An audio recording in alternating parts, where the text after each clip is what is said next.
ಕಾಶ್ಮೀರದ ಘಟನೆಯನ್ನು ಯಾರು ಅನ್ನ ತಿಂತಾರೋ ಅವರೆಲ್ಲರೂ ಕೂಡ ಖಂಡಿಸಲೇಬೇಕು.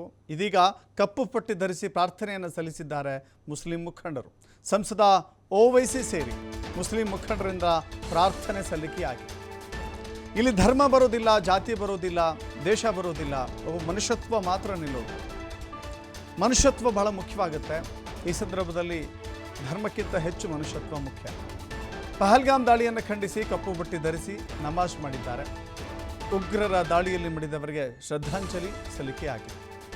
ನಮಾಜ್ ನಂತರ ಉಗ್ರರ ದಾಳಿಯನ್ನು ವಿರೋಧಿಸಿ ಪ್ರತಿಭಟನೆಯನ್ನು ಕೂಡ ಮಾಡಿದ್ದಾರೆ.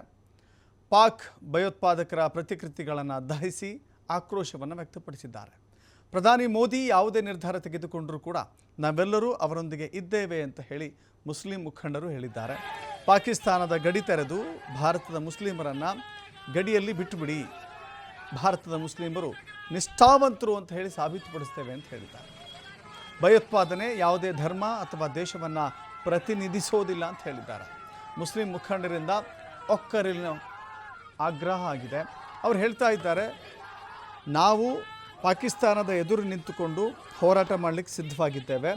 ಪಾಕಿಸ್ತಾನ ಟೆರರಿಸ್ಟ್ಗಳ ವಿರುದ್ಧ ಪ್ರತೀಕಾರವನ್ನು ತೆಗೆದುಕೊಳ್ತೇವೆ. ನಾವೇ ಅವರ ವಿರುದ್ಧ ಹೋರಾಡ್ತೀವಿ, ನಮ್ಮನ್ನು ಗಡಿಯಾಚೆ ಕಳಿಸ್ಬಿಡಿ, ಪಾಕಿಸ್ತಾನದ ವಿರುದ್ಧ ಹೋರಾಟ ಮಾಡ್ತೀವಿ ಅಂತ ಹೇಳಿದ್ದಾರೆ. ಇವೆಲ್ಲ ಹೇಳುವಂಥ ಮಾತುಗಳು ಒಪ್ಪಿಕೊಳ್ಳಬೇಕಾದಂಥ ಸಂದರ್ಭವೂ ಹೌದು. ಬಟ್ ಎಲ್ಲ ಸಂದರ್ಭಗಳಲ್ಲೂ ಕೂಡ ಹೇಗೆ ನಡೆದುಕೊಂಡಿದ್ದಾರೆ ಅನ್ನೋದು ಕೂಡ ಇಲ್ಲಿ ಮುಖ್ಯವಾಗುತ್ತೆ.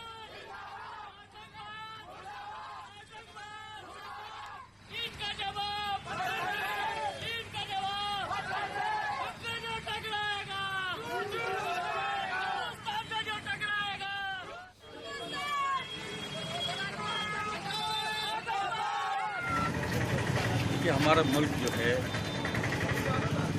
सदा आतंकवाद से विरोध किया है और हम लोग कंडेम करते हैं। जो कश्मीर की जो घटना थी वो दिल दहलाने वाला बहुत बड़ी घटना है।